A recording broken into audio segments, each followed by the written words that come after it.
tarde, pessoal. Boa tarde. Tudo bem? Tudo bem? Tudo bom, e vocês? Joia. Alexander, como é que você está? A gente não está te ouvindo, Alexander.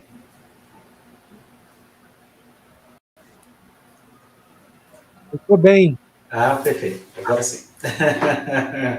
Isso aí. Está frio e chovendo. Aí, aqui está caloroso hoje. Já esquentou. Hoje eu tô que nem a Alexander, que eu estava escutando a gravação da semana passada. Estou na correria, agitada. Mas o tema é tão interessante, eu falei, vou participar.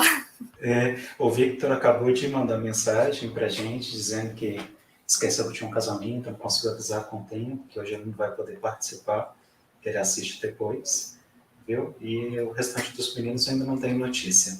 Mas a gente pode ir começando. Gente, hoje nós vamos falar sobre o declínio do complexo de Édipo, né? Esse artigo é bem interessante, um artigo de 1924. É que fosse um artigo tão curtinho, mas ao mesmo tempo tão rico, com poucas páginas, mas com tanta riqueza de informação sobre o declínio do complexo de Édipo, eu tinha pensado a gente fazer uma proposta diferente, que é deixar que vocês me ajudem na leitura desse artigo, para trazer o entendimento de vocês, daquilo que vocês entenderam desse artigo. Por que eu estou propondo isso para vocês, né? Porque ele tem coisas muito simples, mas ao mesmo tempo ele é um dos artigos mais técnicos assim do Freud, porque quando ele toca no aspecto do declínio do complexo de Édipo, ele começa a fazer diversas conexões, né, com a história do menininho. E Fernanda, boa tarde. A história do menino, a história da menina. Então eu falei assim, gente, eu queria ouvir, saber como é que foi a experiência de pensar um pouco nesse declínio, o que vocês conseguiram, sabe, guardar dessa leitura, o que essa leitura representa para vocês, e principalmente como que a gente traz isso para a clínica, né? Qual a importância desse conhecimento para a clínica? Perceberam isso? Que a gente se pega questionando, né? Qual que é a importância desse conhecimento para a clínica? Vamos lá? Quem prontifica? Quem começa? Eu posso começar. Ótimo. Eu achei interessante que ele, logo no início, assim, ele começa falando do aspecto filogenético e ontogenético, né? Que eu estava estudando isso em desenvolvimento humano. Aí ele fala que esse declínio do complexo de Édipo, né, estaria ligado tanto à filogenética, que seria o processo evolutivo, né, inerente à espécie, por exemplo, a evolução do sistema nervoso, que acontece de geração para geração, né? E no nosso caso seria que todo mundo passa pelo complexo de Édipo, pelas fases, né, até chegar ao período de latência. Mas, ao mesmo tempo, esse declínio do complexo também estaria ligado à ontogênese, que seria os fenômenos de transformação que acontecem com cada indivíduo de acordo com o meio em que ele vive, né? E aí depende dos estímulos que cada um, da experiência única, né, que cada um vai passar. Então, eu entendi que esse declínio seria uma espécie de... Eu até anotei aqui. Sim, seria como se fosse uma mistura do inevitável, que seria o processo biológico, com a experiência única que cada indivíduo passa, né? E isso que vai definir o que vai ser recalcado, né? O que não vai, como cada um vai passar por isso e o que vai levar para a vida adulta, né? Assim, as neuroses que vão aparecer depois. Interessante essa abordagem, né? Porque aí você acaba esmiuçando para a gente esses conceitos que são tão importantes, porque a gente está falando de uma questão realmente que envolve as questões genéticas, essa coisa meio evolucionista, essa fonte meio darwiniana, de onde o Freud acabou bebendo muito, né? Ele teve, durante vários trabalhos, vários ensaios e artigos do Freud, ele tenta, de alguma forma, encontrar um viés biológico para explicar a psicanálise. Inclusive ele encomenda vários trabalhos também, ali junto com o próprio Firenze também, nesse sentido de ver se consegue, né, de alguma forma, ambos entregarem algo que faça sentido nesse sentido evolucionista, né, meio darwiniano, meio biológico da coisa. Interessante, porque ele traz uma noção de que isso tem a ver com um processo natural. Acho que a palavra seria essa. Exatamente, perto desse pedaço que a Renata citou, ele até fala isso, que é uma coisa que a gente vai passar mesmo, não vai ter jeito. Por conta da nossa espécie, da forma como fomos constituídos, nós vamos passar pelo fim do complexo de Édipo. A gente vai ter que passar por essa fase. Então, eu achei que ele é muito brilhante, né, tudo que ele escreve. Então, eu achei demais isso. Eu acho que a frase dele que mais ilustra essa ideia está na página 248, bem no comecinho. Ele fala assim: como caem os dentes de leite quando os permanentes começam a empurrá-los. Nesse momento, parece que ele dá um tom de algo muito natural, assim como cair dos dentes. E aí, claro que eu não pude deixar de pensar aquelas crianças que os dentes não caem de jeito nenhum, tem que forçar, né? Levar no dentista, forçar, quebrar na raiz, sabe? Porque isso está ligado à maturidade neurológica. E a criança não atinge a maturidade neurológica, os dentes não caem. É isso mesmo. Tá ligado à maturidade de neurônio mesmo, gente. Essa questão da queda dos dentes. É muito bom, né? Olhar essa comparação dele, porque ela traz esse desdobramento da gente sair pensando em tudo isso e falar assim, tá aí no caso das crianças que não caem, né? E sabe uma outra coisa que eu pensei, até um pouco mais pra frente, quando ele fala da formação do superego e tudo? Eu pensei que hoje essas instâncias que ele coloca refletem muito o tempo dele, claro, né? Que as famílias eram numerosas e tudo. Mas como esse bebê, que ele fala até quando fala do superego, da formação do superego da menina, tudo, como esse bebê são outras coisas, sabe? Como outras coisas ocupam esses lugares. E aí que eu pensei na clínica. Porque a castração vem porque a mãe, ele fica impedido de ter essa mãe, ou a menina fica impedida de ter esse pai, essa figura, né? E como esses bebês, impedidor é uma palavra que eu estou inventando, né? Esses restritivos, eles estão na nossa vida de uma forma tão sutil. Então eu pensei, aquela mãe que é mãe solo, mas tem a carreira, que impede, que barra, ou aquela família que os dois saem para trabalhar, aquela mãe ou aquele pai que tem que cuidar da família e tem que cuidar da família da mãe e dos pais, sabe assim, eu fiquei pensando nisso na clínica, o quanto esses castradores, esses impeditivos estão em outros lugares. Isso foi a reflexão que me trouxe também. E faz muito sentido, até me lembro o caso que o Freud analisa do neto dele, né, quando ele joga o carretel de linha, o tal da brincadeira do forte dá, por conta disso, né? Porque a mãe não estava presente, e era uma forma dele reter a mãe, né? Joga a mãe, recupera a mãe, joga a mãe e recupera a mãe. Fala um pouco desse movimento psíquico também que acontece em nós. Bem interessante. O que mais, pessoal? Achei interessante a questão do período da latência, em que há uma interrupção, essa questão da filogenética, da questão da nossa natureza biológica, como que é preciso, né?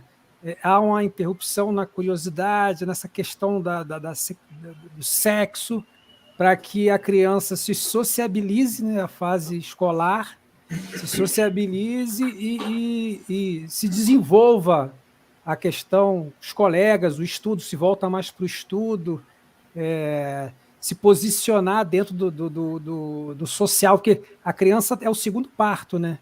Ela nasce para a sociedade, ela sai de dentro de casa e começa a se relacionar com o outro, né? Fora de casa. É muito interessante. Apesar que hoje as crianças, com meses, menos de um aninho, eles já estão socializando. Os pais têm que trabalhar. Já está na creche. É muito estímulo. Hoje mudou. A questão sensorial é muito forte. Antigamente esperava o quê? 2 meses, quase um ano para a criança ter estímulos de fora, barulho. Hoje, praticamente, a criança nasce sendo estimulada, né? É muito barulho de todo... Sim, são muitos estímulos, né? Mas, Alexandre, trazendo a noção da latência, me lembrou um pouco do estudo que nós tivemos na semana passada, que não necessariamente, pensando em período de latência, todos precisam entrar nesse período de latência. Que é possível que alguns nem vivam essa suposta latência, que continuem esse desenvolvimento sexual normal. né, a curiosidade, os interesses, as descobertas, ou seja, que talvez isso nem aconteça. Então, na verdade, mais do que pensar numa sucessão ou numa sobreposição de fases, eu acho que a gente faria mais sentido a gente pensar que o complexo de Édipo, naturalmente, ele também deveria declinar. Mas o que a gente observa até pelo teu relato, que mesmo teu filho grande até hoje, o complexo de Édipo não declinou. Isso que eu ia perguntar, assim, de fato isso acontece de conseguir destruir o complexo e não levar nenhuma neurose para a vida adulta? É um bom ponto, é uma boa reflexão, sabe, Renata? Eu estava até ponderando aqui algumas coisas nessa leitura e eu pensei muito no processo maturacional que o Winnicott fala, né? Como que cada criança vive esse processo do amadurecimento, e aí tem muito a ver com o que a Fernanda também falou, do amadurecimento neuronal, neurológico, etc. E também emocional dessa criança, como que cada criança, cada sujeito vive isso de uma forma diferente. Então, é possível que realmente a criança já passou dessa etapa, ela já deveria ter tido esse cair dos dentes, né, essa coisa natural que é ela começar a socializar e ela buscar os objetos substitutos, ou, né, o objeto de amor já não é mais o pai, a mãe, agora é a professora, o professor, um coleguinha, etc. Ela vai encontrando alguns substitutos, mas a gente percebe que, a depender de como é esse ambiente, de como é essa educação, de como essa criança se constituiu, né, como é que ela cresce para esse mundo, o nível de segurança, de amadurecimento dessa criança, isso pode perpetuar muitas vezes até a fase adulta, assim, tranquilamente. Essa é a visão do Winnicott. Ele coloca muito essa questão ambiental, né, que vai influenciar muito no amadurecimento da criança. E eu fiz essa interseção, o Alexander, dessa visão winnicottiana, para a gente também pensar, porque é o seguinte, o Winnicott, em alguns momentos, eu percebi que ele discorda muito dessa perspectiva do Freud sobre essa ideia de objeto muito ligado à pulsão, à energia sexual, etc. Então, eu entendo, né, o pensamento winnicottiano, mas, ao mesmo tempo, quando eu olho para Freud, eu percebo que o próprio Freud, em momento algum, ele traz essa afirmação categórica de que todas as fases são sobrepostas, ou elas são sucessivas. O tempo todo ele deixa claro que isso depende muito da criança, depende muito de cada sujeito, e que elas podem, inclusive, ter esses movimentos de retroação, né? Que a gente fala até de regressão, de fixação numa fase anterior. Então é interessante que o Freud mostra que, a depender, ele não entra nessas minúcias que têm a ver com o ambiente, as interferências ambientais, né, essas perdas simbólicas que essa criança vai vivendo. Você simbolizou como um parto, como se mais uma vez essa criança saísse desse útero, desse lar que representa um abrigo, que representa um espaço de segurança para ela, e fosse socializar com o mundo, com a escola, com, né, as atividades esportivas e lúdicas, etc. Então você trouxe dessa forma, como se fosse um parto. Na visão winnicottiana, talvez eles falem muito mais de luto, né, de perdas simbólicas, perda da segurança, perda da referência. O Freud ele não entra nesses detalhes, mas ele não deixa de deixar, eu acho que de alguma forma ele deixa para a gente uma brecha para pensar nisso, porque ele fala que isso não é exclusivo, não é que todas as crianças passam dessa forma, ou que deveriam passar dessa forma. O que ele propõe é um esboço de uma teoria que minimamente nos permite entender como que funciona a nossa estrutura psíquica e o nosso processo de desenvolvimento sexual.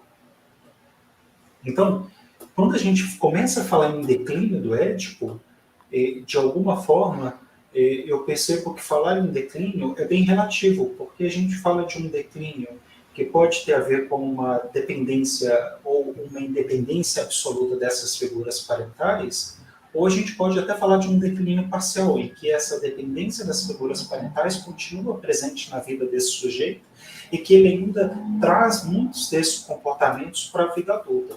Então, vou trazer um exemplo clássico assim, que a gente vê muito em ambientes familiares. Por exemplo, meu irmão, ele chama muito a minha mãe de minha filha. Minha filha, minha filha.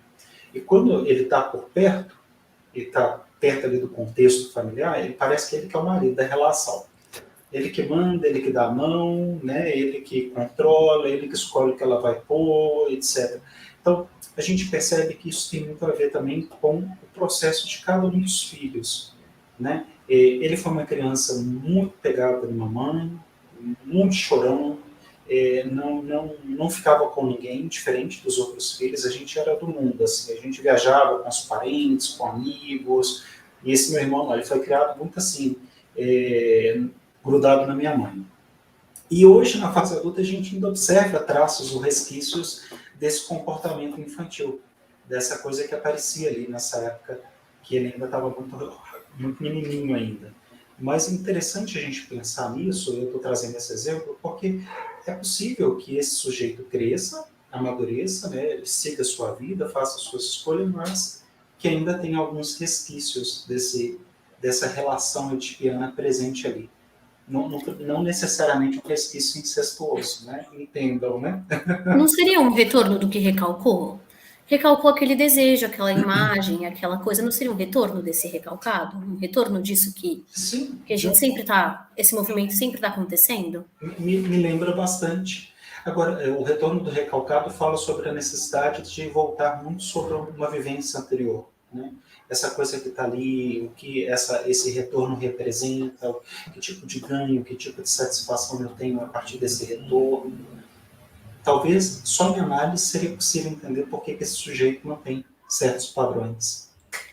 E outra coisa que eu pensei, agora que o Alexander falou do período de latência, eu fiquei pensando também na nossa sociedade atual, como algumas situações as crianças passam por um período de latência então extremamente longo e demoram para se desenvolver, e como em alguns locais também é muito curto, né? Ela rapidamente se está plenamente desenvolvida e a latência foi muito rápida e sexualmente pronta, e sabe? Como isso Me também. lembrou um pouco da questão da menstruação que você falou, né? Exato, Sobre exato. também a questão do amadurecimento neuronal dessa Neurológico. criança. É isso, eu fiquei pensando nisso quando o Alexandre falou, eu pensei, olha que interessante, tem criança que passa pessoas, né, que passam por um período de latência que demora, e tem outros que, se você pensar, eles estão sexualmente ativos aos 10, 11 anos, quer dizer, foi muito curto isso. Não, então, e o caso clínico que eu já trouxe para compartilhar com vocês, essa criança não parou nunca, né? Claro, ela foi vítima de abuso, ela teve uma iniciação precoce, né? Mas de alguma forma ela não teve esse período de latência, ela não teve essa pausa que a gente conhece. E aí, como é que nós vamos trabalhar com esses casos clínicos? O que fazer a partir de casos como esse? Tem questões profundas aí, né, para falar sobre o declínio do complexo de Édipo. Mas vamos seguir no texto. O que mais vocês observam? Professor, mas aí você deu uma na minha cabeça. Mas vocês sabem que eu Agora acho... você quer a resposta, né? Vocês sabem que, de alguma forma, é disso que se trata, né? Porque quando a gente fala das teorias ou dessas postulações freudianas, é muito importante a gente ler nas entrelinhas que, em momento algum, ele diz que isso é regra. Ele não fala de uma regra. Ele fala a partir dos casos clínicos analisados, né, ele consegue inferir um construto teórico que faça sentido para esses casos, a partir das observações dele. Mas ele deixa claro o tempo todo que ele sente que careceu de mais casos clínicos com crianças, com meninas, que ele teve poucos casos com meninas, né? Tanto em diversos momentos ele deixa claro, evidente isso, essa carência que ele sente de ter tido mais contato com casos clínicos infantis que permitissem a ele olhar para tudo isso. Agora, o que ele faz a partir das suas postulações teóricas? Ele faz aquele movimento que é pegar o sujeito adulto, observar os seus sintomas e retroagir. Não foi isso que ele fez? No processo de análise em si? Então, esse processo com o sujeito adulto permitiu a ele, né, fazer muitas especulações ou proposições em termos teóricos. Mas eu acho que a gente tem que talvez trabalhar essas questões e entender que existem casos clínicos, por exemplo, que esse sujeito realmente não vai passar nem por essa fase edipiana, nem por essa fase de latência, e está tudo bem, né? É normal, não tem nada de anormal nisso. É que a gente parece que tem que ser... Anormal, Parece exato. que tem que ser uma coisa seguidinha, né? Exato. Anormal não é, mas na minha receita de bolo, que tá falando aqui dentro, Tem uma ordem, né? Tem que seguir as fases. Não, mas eu compreendo que isso é errado. Até nas teorias do desenvolvimento infantil, Vygotsky tem uma posição sobre isso, que a criança tem uma forma de se desenvolver, que cada uma tem a sua, e o adulto tem um papel de mediador. As fases que Piaget propõe do desenvolvimento infantil, Verdade. Isso aí. Então, E Piaget, se bem ele fala muito de fases muito marcadinhas, mesmo Piaget não é tão estricto nessa leitura das fases. Não. Nós é que fazemos isso, porque é mais fácil, né? É claro. Para nós organizarmos a receita do bolo, né? Então eu fiquei, fase tal, check, fase tal, check. E aí, faltou uma fase, o que eu faço? Uhum. A ideia é essa, será que faltou uma fase ou essas fases estavam ali, né, de alguma forma sobrepostas e, enfim, né, acontecendo simultaneamente? O que é a latência, gente? Na verdade, eu tenho essa curiosidade até hoje. Se vocês não tiverem essa curiosidade do que é latência... Parece que é uma suspensão, não uma pausa. Será que existe uma suspensão? Mas existe uma suspensão da curiosidade? Porque ele fala que tudo relaciona-se ao pesquisar. Existe uma suspensão disso na criança? Honestamente, eu não consigo ver essa ideia de suspensão. Eu vejo que a criança ela fica mais envolvida com a escola, muda um pouco os objetivos. Tem outros interesses. Muda a forma de relacionar com o corpo, muda a forma de conceber o outro. Mas latência, talvez a gente tenha que ressignificar essa palavra latência. Será que não seria quando ele volta essa pulsão toda para esse outro foco? Então fica latente a questão de conhecer os genitais? Porque nesse período o genital dá uma paradinha de crescer. Vamos lá, eu não acredito que o genital dá uma paradinha nunca. Para começar. Eu acho que deve ficar em segundo plano, assim, né? Não é tão... Não sei, eu acho que nós estaremos sendo muito inocentes em dizer isso. Eu acredito que essa ideia da descoberta, ou simbólico da castração, que essa coisa tem o pênis, posso sofrer a ameaça da castração, ou não tenho, porque pode ser que eu tenha perdido, isso que tem a ver com as fantasias infantis, essas fantasias cessam. Chega um momento que a criança entende o que é de fato essa relação com o outro, começa a entender as diferenças anatômicas e talvez o que a gente fala em termos de latência seja uma suspensão dessas fantasias. E aí talvez é quando a gente fala que a gente sai do período de latência, né? E aí volta novamente a sexualidade, é quando voltam as fantasias, que aí são as paixões, o enamoramento, né? O desejo pelo outro, e a gente começa a alimentar outros tipos de fantasia, né? Aqueles sonhos de princesa, dos filmes da Disney. Então, será que a latência não tem mais a ver com uma suspensão da fantasia do que necessariamente com a questão do desenvolvimento sexual? Tem mais a ver, eu creio que tem mais a ver com a fantasia. Eu acho que também pode estar muito ligado à questão da castração, assim, da censura, né? Ele até fala assim que geralmente é a mulher que vai censurar a criança.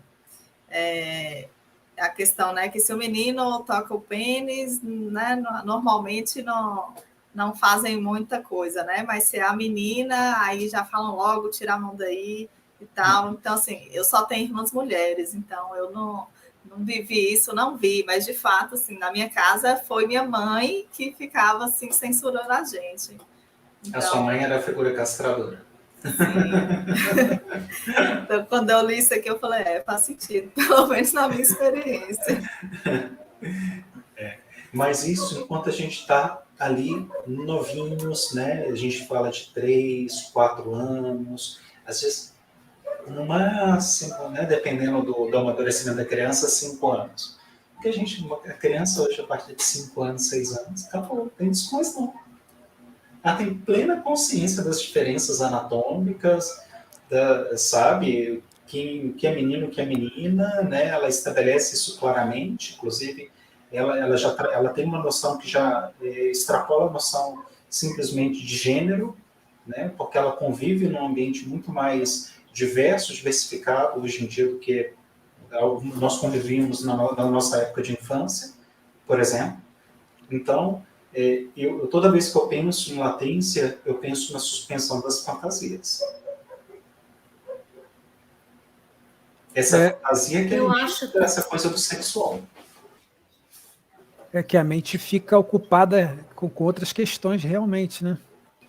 É que vocês perceberam que é sensível ler Freud?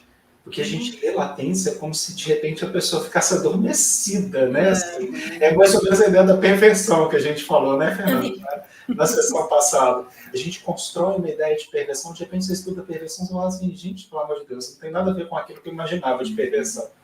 Na verdade, eu pensei em questão da latência, de que forma? Isso eu pensei no meu universo mesmo. A criança até uns 3, 4 anos, ela se manipula muito mesmo.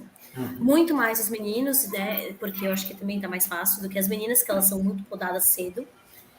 Mas depois disso, eles entram numa fase que eles meio que esquecem, não é esquecido, né? Mas eles esquecem. E isso só vai aparecer lá para os 7, 8 anos de novo. Então eu pensei nisso mesmo, nesse período que eles se alfabetizam, como o Alexander falou, é o período que a alfabetização entra com mais força e demanda muito deles. A escola, ela entra com uma cobrança maior e eles vão para a escola muito cedo. A polaridade fica muito clara desde cedo.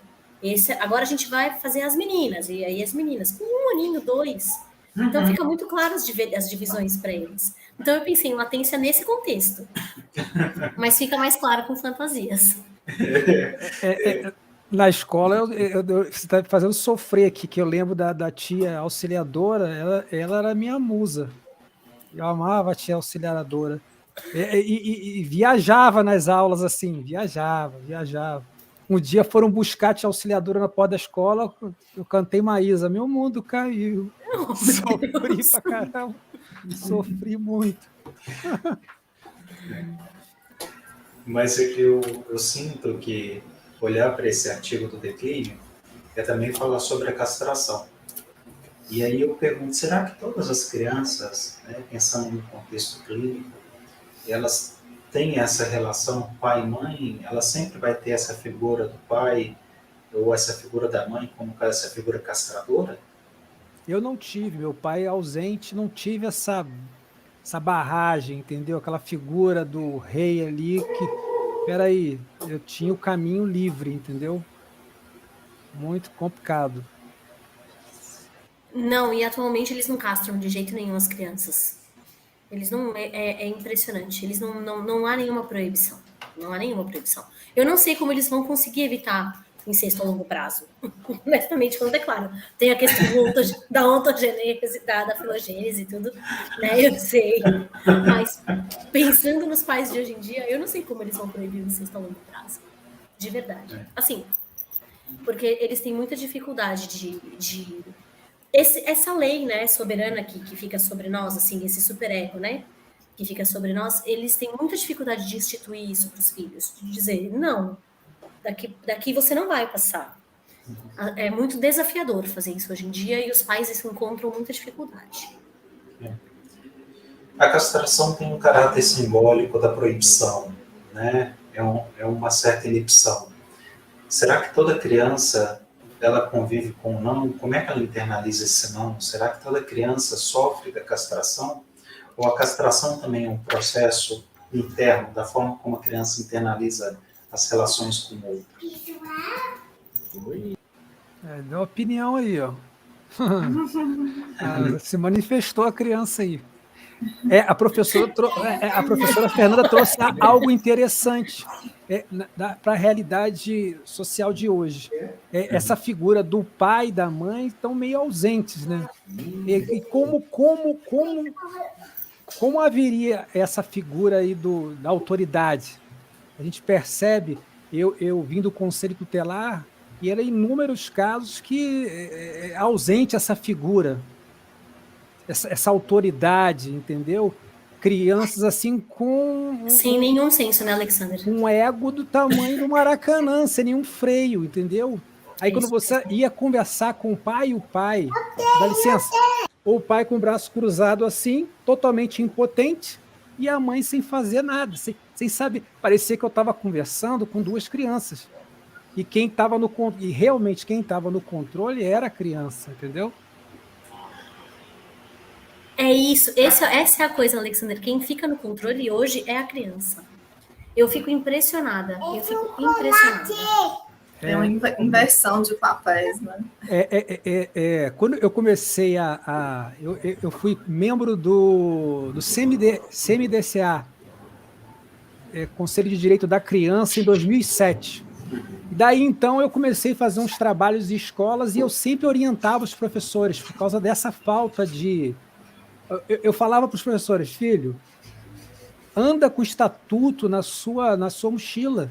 Você precisa entender das questões de direito e deveres e tal, porque as crianças elas estão muito autoritárias, é um levante.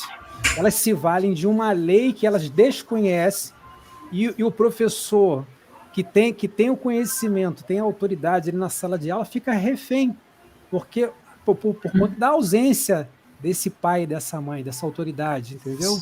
Que limita. Quando você fala levante no sentido de uma manifestação de rebeldia, algo nesse sentido? As crianças, quando eu falo levante, simbolicamente, as crianças, elas são muito autoritárias, elas exigem, entendeu? Não pode falar assim comigo. Eu já até trouxe para uma aula uma vez, que eu fui numa escola, uma aluna levantou o dedo e perguntou, professor, fui falar sobre bullying. E aí uma aluna perguntou, e quando o professor comete o bullying com o aluno? Aí eu falei, olha só que pergunta. Eu era um professor de fora que fui fazer um trabalho, uma discussão, e aí a aluna, capciosamente, ela coloca. E quando é o professor? Ou seja, uma escola de classe média alta, dava para ver nítido com aquela menina. Não tinha nenhum freio, ela é autoridade dentro da casa dela. Então, quando ela foi para um ambiente em que ela é tolhida nas vontades, estabelecido algumas regras, ela vê como bullying. Ela entende aquilo como uma invasão, como um abuso, como um agravo. Uma perseguição, quando ela deveria somente cumprir o papel dela, respeitar o professor, usar os colegas. Certo. Pessoal, o coletivo, né? Vamos voltar ao exercício que eu propus para vocês no início, que é olhando para a ideia do declínio, como esse conhecimento cobra importância para nós na clínica? Vamos lá. Vocês conseguem trazer isso? Bom, se ele tem esse processo de castração que aconteceu de forma, como eu e o Alexander a gente tem colocado agora, de forma incompleta ou de forma estranha, né? Estranha, assim, dentro do que precisaria, sei lá, ser impedido. Eu acredito que ele vai ter um comportamento de narcisismo infantil mais exacerbado. Ele vai ter essa posição de sabe, a sua majestade o bebê? Ele vai continuar nessa posição, e é assim que ele vai agir com a sociedade. E vai ser muito frustrante para ele quando a sociedade dizer, não, querido, talvez não seja assim. E nós vamos ter que trabalhar no sentido de manejar esse comportamento para que ele vivencie e ressignifique esse processo de castração, para isso se completar da melhor... Não completar, porque eu não sei se a gente consegue, na clínica, ou enquanto sujeito, enquanto indivíduo, completar o que não foi completo. Mas para que ressignifique e saia dessa posição narcísica de eu sou o centro do universo, eu sou o bebê, é isso. Consegui ser clara? Que às vezes meu raciocínio vai mais rápido que minha boca. E é que eu falo rápido. Ficou claro. Será que a gente vai identificar um paciente com esses comportamentos?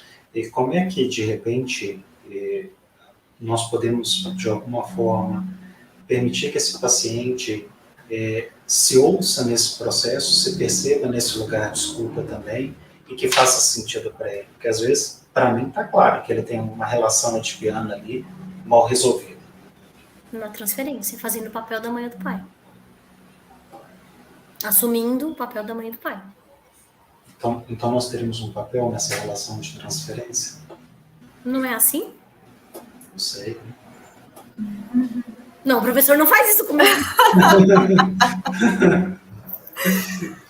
Não sei, vai depender do teórico, vai depender da abordagem. Se você for mais na linha Winnicottiana, é possível que sim. Se você for mais em Firenze também, é possível que ele dava um pouco mais de importância para isso. A Margaret Little também, ela, né, também trazia algumas coisas nesse sentido, dando mais ênfase à importância da contra-transferência, o papel do analista na contra-transferência. Mas, pensando um pouco na perspectiva freudiana, eu vejo que o analista na questão, no setting analítico freudiano, ele deveria estar mais imparcial, não? Né, quase do lado, né, na cabeceira ali do paciente, invisível, né? Eu também não posso, assim, o que eu já estudei de Freud, eu não tive essa percepção, assim, não, da transferência de ocupar o lugar, assim, do pai ou da mãe, não. Seria uma coisa bem... Mas é isso que eu estou tentando trazer vocês para esse lugar de reflexão, porque a gente pode estudar como que funciona essa fase do desenvolvimento psicossexual, entender como se dá essa fase de piano, como acontece o processo do declínio, mas mais do que entender como acontece o processo do declínio, de que forma esse conhecimento do declínio ele vai cobrar importância para nós numa estuda clínica realmente. É possível que a gente perceba pessoas que tiveram um processo de amadurecimento e realmente viveram esse processo de independência dessas figuras parentais, ou seja, essa relação de dependência ela é pequena, ela sempre vai existir, mas ela é uma relação pequena, mínima, e tem pessoas que a gente vai perceber que essa relação é bem mais intensa dessas figuras parentais. Quando é que a gente percebe isso? Quando esse filho não consegue fazer nada sem pedir o consentimento dos pais, a bênção dos pais, e isso aparece com muita frequência em que todas as suas escolhas, tudo aquilo que ele faz, se ele vai fazer uma viagem, se ele vai comprar algo, tem que ser com essas intervenções parentais, né? É como se ele precisasse o tempo todo. Então a gente percebe de alguma forma essa relação de dependência que tem a ver com essa identificação com essas figuras parentais continua. Mas o Alexander já trouxe em outros encontros também o exemplo daquele que de repente está ali casado, né? Está com a esposa, mas ele gosta da esposa, ou ele se apaixonou pela esposa porque ela tem uns cabelos encaracolados igual a mãe tinha, né? Ou porque ela usa alguns acessórios igual a mãe usava. Isso não é sutil, gente? Como perceber isso na clínica? Mas a gente traz na fala. O meu marido parece meu pai, me lembra meu pai. A gente traz isso na fala. Isso vaza, professor. Vaza muito. Eu estava pensando agora no que você falou, Alexandre, em mim. O quanto em alguns momentos eu falo que meu marido parece meu pai. Eu vivi e ele uma fica situação... bravo, porque ele fala que ele não é meu pai. Eu vivi uma situação interessante. Isso aí é uma amiga da minha esposa. Ela esteve aqui em casa e contou, até baixo aqui, contou um sonho muito interessante que tem a ver com a adolescência dela. Entra no processo analítico aí, professor, por favor. Ela disse que ela sonhou que ela estava em casa, ela estava no banheiro e, de repente, ela vai limpar esse banheiro. Quando ela chega na privada, tem pedaços de carne dentro da privada. Vai vendo. Pedaços de carne dentro da privada, uma coisa, pequenos pedaços. Quando ela chega para dar a descarga, ela vê um pedaço grande de bife. E o banheiro sujo, ela sai do banheiro. Quando ela sai do banheiro, ela vai até a cozinha. A cozinha está bagunçada e doces de festa no chão, assim, bagunçado. Ela volta para a sala, tem uma criança assistindo uma TV. E aí ela fala assim, olha que interessante, tem uma menina adolescente, na pré-adolescência, adolescente, 12 anos, e ela fala assim, e ela está, a criança está assistindo a TV, mas aí de repente eu tenho que consertar a TV porque ele mexeu e aí tem um casal e o casal desaparece. Eu acordo desesperada de madrugada, fico até amanhecer o dia acordada, preocupada. Interessante, né? O que você trouxe para a gente a partir desse sonho? Essa ideia, a interpretação que você traz a partir do teu relato. Ela tem alguma coisa... tá tendo uma questão, um conflito em relação ao casamento dela. Em relação ao casamento dela. Ou seja, o banheiro tem algo que não digere, não está sendo digerido mais. Entendeu? Tinha que ter urina ou um bolo fecal dentro daquele vaso, não um pedaço de carne inteiro. E aí o que acontece? Ela vai para a cozinha. Eram doces artificiais. Entendeu? Cozinha é um lugar íntimo da casa. Deveria, os docinhos como é que se fala? Docinhos decorativos no chão espalhado. Entendeu? E aí ela volta para a sala e tem uma menina. Tem uma menina assistindo televisão, mas aí ela fala, aí a criança está assistindo televisão e eu vou ter que consertar, porque ele mexeu ali, bagunçou. E eu vejo um casal. Aí eu falei, rapaz, interessante. Há uma situação, um conflito nesse casamento, porque ela não digere mais a situação, do que eu entendi. Não existe mais docinhos de festa, é uma alegria artificial, é uma coisa que ninguém percebe, é só para o povo de fora ver. E interessante que quem é ele? Quem é ele? Esse outro aí, quem é ele? E aí eu vim entender, eu conversando com minha esposa, eu passei para ela a minha interpretação desse sonho, que se confirmou na fala dela, entendeu? Realmente o casamento está difícil. Ela sofreu várias traições e não aceita mais, ou seja, não digere. Ela casou com ele na adolescência, ela tinha uma vida. Ela casou com 13 anos, ele é 10 anos mais velho. Ela casou com 16 anos e ele é 10 anos mais velho.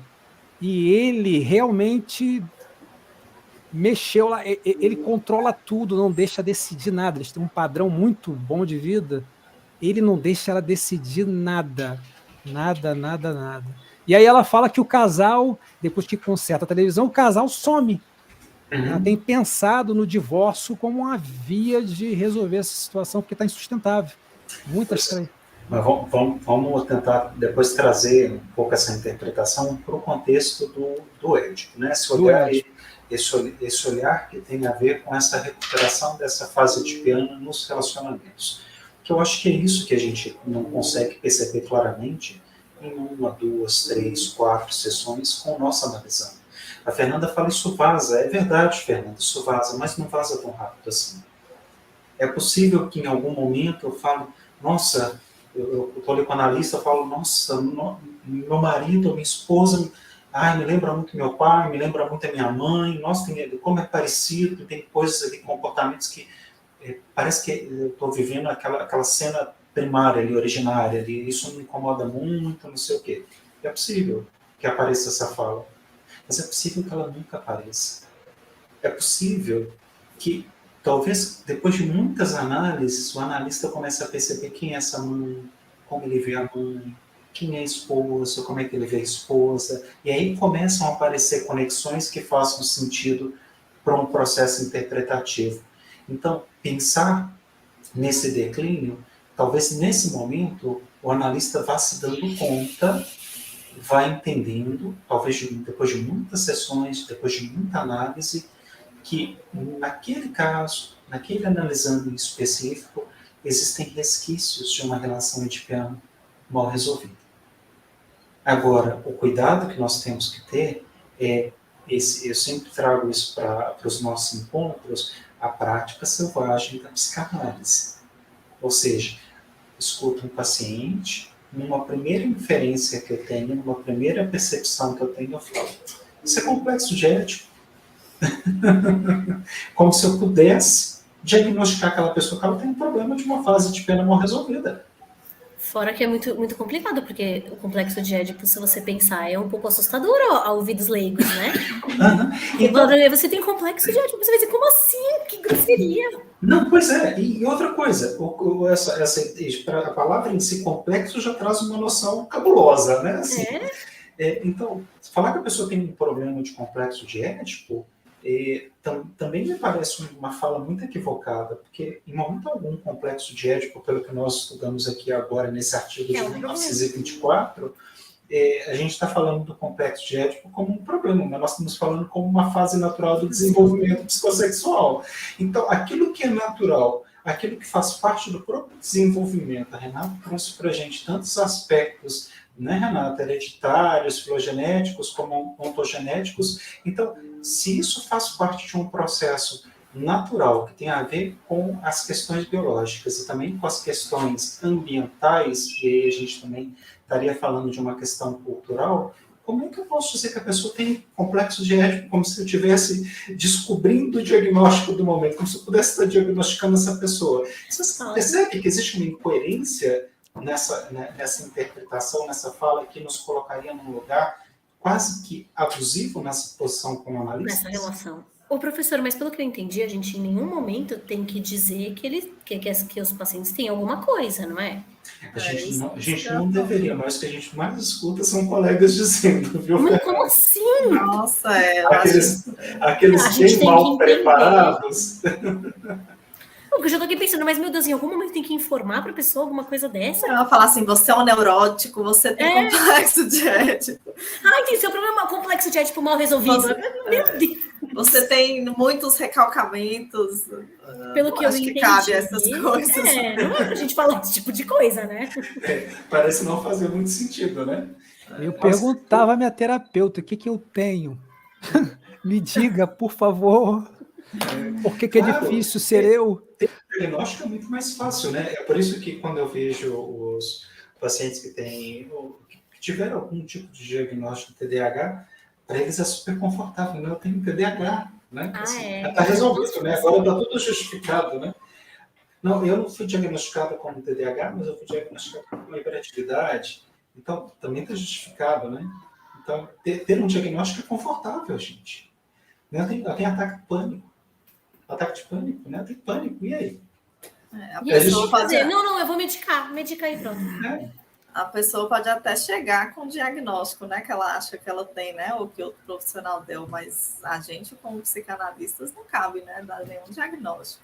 E eu fiquei pensando nas sutilezas. Gente, são sutilezas. Essa coisa da fase edipiana, talvez seja, como diz o Freud, muito próximo desse cair dos dentes. É tão sutil que eu não sei o quanto isso realmente importa. Mas hoje o senhor tá demais. Eu tô... Por que eu estou trazendo isso para vocês pensarem?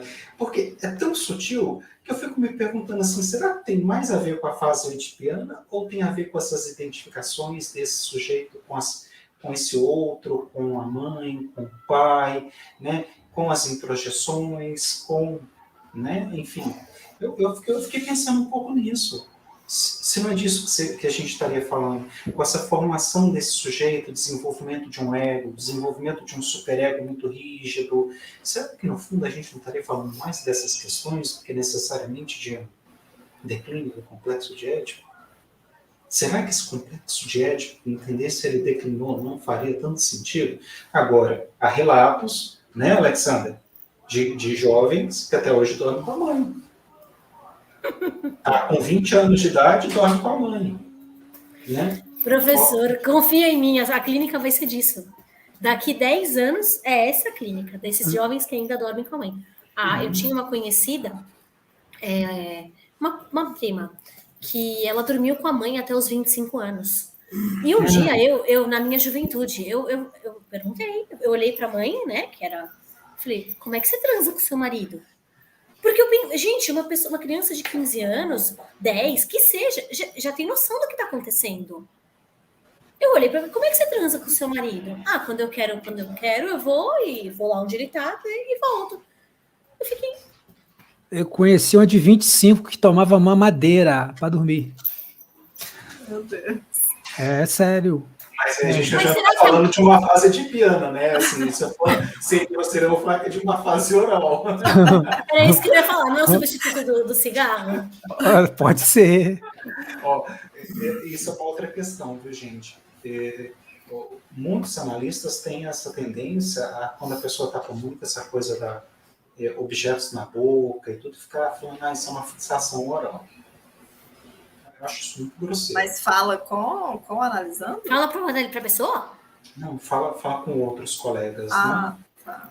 Fala Eu acho em grosseiro até outros você círculos. comentar algumas coisas. É grosseiro. É grosseiro. Não Parece muito, sei lá, muito superficial, assim, né? Simplista.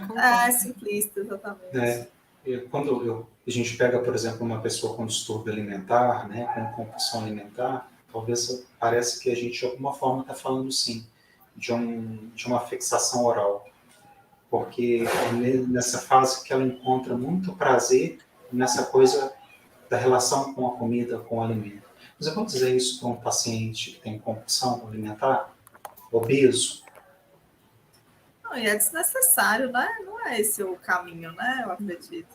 Tem Mas, mais sutileza, né? É delicado. Então eu posso voltar para a pergunta, né, que eu fiz para vocês. Né? Lá vem. Qual a utilidade do conhecimento do complexo de Édipo para a clínica? Eu tô achando que não tem muito. Enfim. Porque o declínio do complexo de Édipo é inexorável. Pelo que eu entendi, ele vai acontecer. E o que importa, pelo que eu posso agora, é a forma como nós vamos lidar com isso. A forma como vamos constituir o nosso psiquismo. Eu acho que, no fim, a forma como ele declina ou não, já foi. E aí a gente vai ter que lidar com o resultado. E se declina, né, Fernanda? Porque é o caso, né? Por exemplo, a criança estava ali com a mãe, dormia grudada na mãe o tempo todo, porque uma mãe muito insegura. Vou trazer um caso clínico para vocês pensarem um pouco. Teve um caso de um casal que tiveram um bebezinho, né? E, lamentavelmente, esse bebê nasce prematuro e não resiste, não sobrevive já no próprio período ali de incubador, tá? Esse casal naturalmente sai muito traumatizado dessa perda, né? Ou seja, é uma perda real, não é uma perda simbólica, é uma perda real para esse casal. Bom, menos de 2 anos depois, eles têm outro bebê, né? Eles engravidam, ela teve uma gravidez muito mais séria, complicada, cuidada de perto, porque tinha alguns problemas ali com riscos, ameaça de aborto, desse bebê nascer prematuro novamente. E, claro, toda essa sucessão de perdas que esse casal vive, eles transportam depois para essa criança desde que ela nasceu. E aí, como é que eles transportam isso? Com um excesso de proteção, de cuidado, né? Essa criança só dorme com a mãe. Então, primeira coisa que acontece nessa relação, o pai sai do quarto, vai para outro quarto, a mãe passa a dormir com essa criança, a mãe reclama do pai o tempo todo porque o pai nunca está presente, que ela acha que o pai deveria estar mais presente ajudando. O pai reclama da mãe porque a mãe não tira a criança do lado da cama, do lado né, desse espaço que deveria ser do casal. O casal vive esse conflito a gente não consegue ter um contato, uma relação sexual, uma intimidade, porque tem criança o tempo todo por perto, e a criança é a prioridade o tempo todo. Essa mãe, que qualquer coisa que a criança faz, se ela caiu, se ela fez qualquer coisa, está desesperada, porque parece que o mundo está acabando, parece que a criança vai morrer.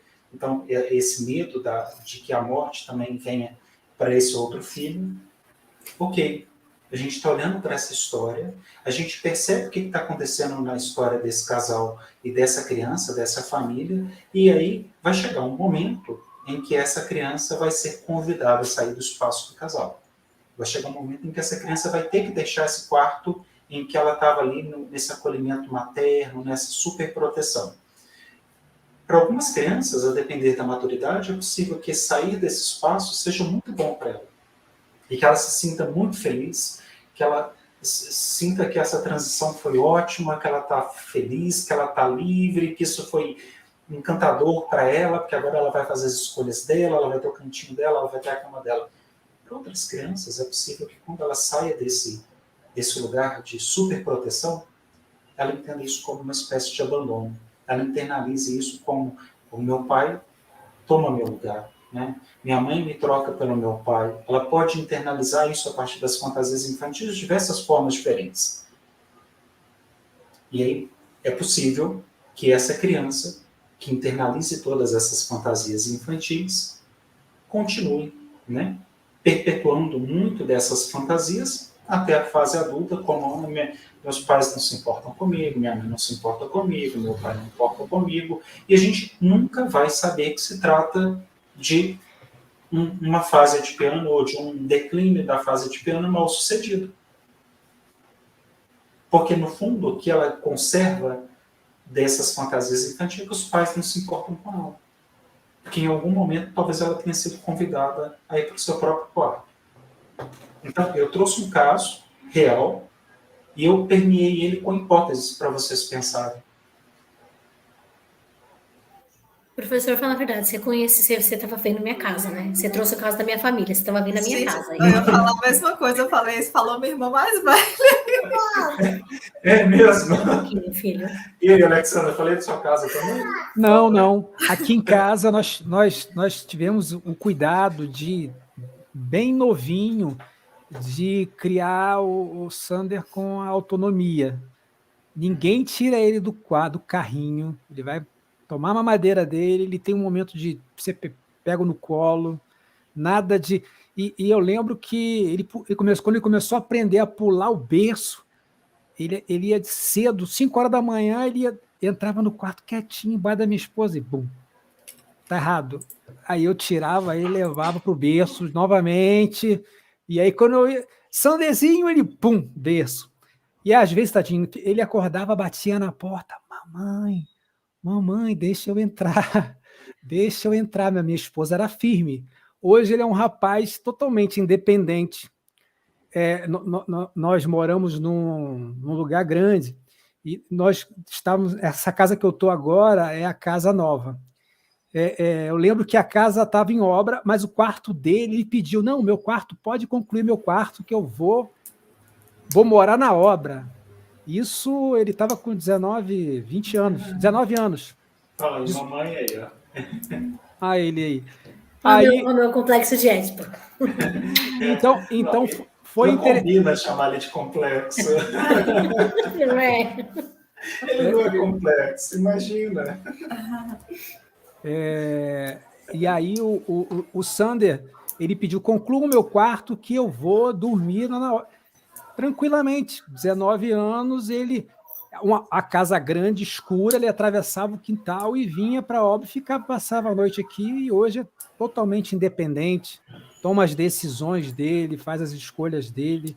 Por exemplo, ele acabou de ir para o estágio, que ele dá aula de natação, vai para a faculdade. Então, foi muito, muito importante, desde da tenridade, ter esse cuidado de não cerceá-lo de muita proteção, de caiu, meu filho, desespero, filho, vem cá, e não, levanta, você é forte, foi só um tombo, entendeu? Mas, só para a gente até pensar um pouco nesse contexto, perceberam como que isso tem a ver com a forma também como os pais conduzem essa relação com o outro? E a criança, a partir dessa relação com as figuras parentais, ela vai internalizando isso a partir das suas fantasias. Então, tem criança que pode fantasiar de forma muito natural e ficar muito feliz com toda essa transição, e tem criança que esse processo pode ser extremamente traumático para ela. Sabe que o Alexander estava falando agora, e eu pensei muito na forma como eu crio o meu filho, assim, brincadeiras à parte, não foi. Papai já vai passar quadrado. E aí a gente, meu filho nasceu prematuro, tudo isso, eu tive que ter, pera um minutinho, tive que ter muitos cuidados com ele e tudo, mas eu fui mas deixei ele mais pro mundo, como o Alexander. Mas algumas etapas eu não deixei ele passar. Então demorou para sair da minha cama, o berço foi um artigo decorativo na minha casa. E assim, agora que chegou outro bebê, ele é muito frágil em relação a isso. E aí eu penso, puxa vida, olha lá atrás, ele constituiu frágil, porque lá atrás eu não deixei a coisa seguir pelos meus medos, enfim. Como a gente vai construindo isso e não para ver que os pais têm um papel fundamental nesse... Isso porque eu nem entrei no meu, né? Mas, e é isso, né? Você, por exemplo, você que teve seu filho e ele nasceu prematuro, mas você tá com ele, tá com teu filho do teu lado. Imagina esse casal que perdeu um filho, chegou a ter uma perda realmente, né? E aí, não tem como, de repente, essa perpetuação desses traumas parece também falar de alguma coisa que toca no aspecto ontogenético, né, Renata? assim, certeza. não filogenética, porque talvez a gente não esteja falando disso, mas pelo menos o que tem a ver com esse ambiente, com essa cultura familiar, com essa percepção familiar então, é Porque eu acho que impressionante. a criação também está muito relacionada aos próprios traumas dos pais, né? Das neuroses dos pais que vão passando para o filho. Aí Com o filho tem que certeza. lidar com isso também, né? Nós Sabe que tivemos esse cuidado, Renata. Nós tivemos esse cuidado de não perpetuar nossos medos, nossas inseguranças. isso. Eu lembro-me que, com 5 anos, nós fomos num lugar que era uma serra alta, e eu, no meio do caminho, falo assim, filho, ele caminhando com um tratorzinho, subindo, o filho está cansado, quer que papai pegue no colo? Não, papai, eu sou forte. Hoje ele é maratonista, entendeu? Adora desafios, é super competitivo, organizado. Então é importante deixar, não super proteger, né? E sempre manter o diálogo. Hoje ele é um rapaz de 21 anos, eu sento, você tem alguma frustração, filho? Esses dias a gente estava vendo de um caso, o pessoal estava contando, Alexandre, que o rapaz foi para a praia, né? O rapaz já está com 22 anos, e a primeira coisa que ele tem alguns comportamentos que são bem infantis, ele entrou ali debaixo do sol, ficou debaixo do sol ali brincando com castelinho de areia, o que não é muito comum para um rapaz de 22 anos para começar. E aí, depois que ele brinca com o castelinho de areia, ele queima bastante, né? Teve ali uma pequena insolação, e aí ele queima o pé, né? Aquela coisa assim, geralmente as pessoas não são muito de passar protetor no pé, né? E ele queimou o pé. Aí diz que a cena é a mãe regando ali com um soro fisiológico, não, porque fulano queimou o pé. E, pô, a gente está falando de um rapaz de 22 anos, um homem, Sim. né? Não é uma criança, né? E a mãe regando ali com soro fisiológico. Então, a gente consegue perceber, né, nessas anedotas da vida, que essas questões continuam, que é possível que algumas relações ainda continuem muito intensas, perpetuando, mas mais do que essas anedotas que parecem mais casos para a gente rir do que tudo, é a gente trazer esse aprendizado, essa reflexão do declínio do Édipo para nós, para a clínica, e perceber que, na prática, isso é muito mais uma forma de nós entendermos como funciona a psique, como que essa psique vai, né, mudando a depender das condições também desse sujeito, das suas fantasias, das condições ambientais, e isso vai nos permitir entender muito mais como esse sujeito pode ter se constituído, como esse sujeito pode ter simbolizado, como esse sujeito pode ter internalizado determinadas vivências. É nisso que importa o entendimento do declínio complexo de Édipo. Não é saber se fulano está ou não está, mas é entender a partir desse sujeito como que ele internaliza essas experiências vividas nesses primórdios da infância, e depois como isso vai perpetuando, como esse caso que eu trouxe para vocês aí do rapaz de 22 anos. Faz sentido para vocês? Que bom. Super. Espero ter ajudado um pouquinho aí nas provocações. Não, hoje foi provocativo. Hoje estava inspirado hoje. Que bom. Gente, bom fim de semana para vocês, bom descanso para quem vai descansar, e para quem vai estar com a gente amanhã no seminário. A gente se vê amanhã no seminário psicanalítico. Até amanhã às 10. Amanhã. Desculpa Tchau. o meu anexo aqui, hein, gente. O seu complexo. Complexo de Édipo. Como é que é o nome dele aí? O nome do seu filho? Samuel. Tchau, Samuel. E não tá, Todinho? Não, tá de fone. Disfarça. Tchau, boa Tchau. tarde. Tchau, gente.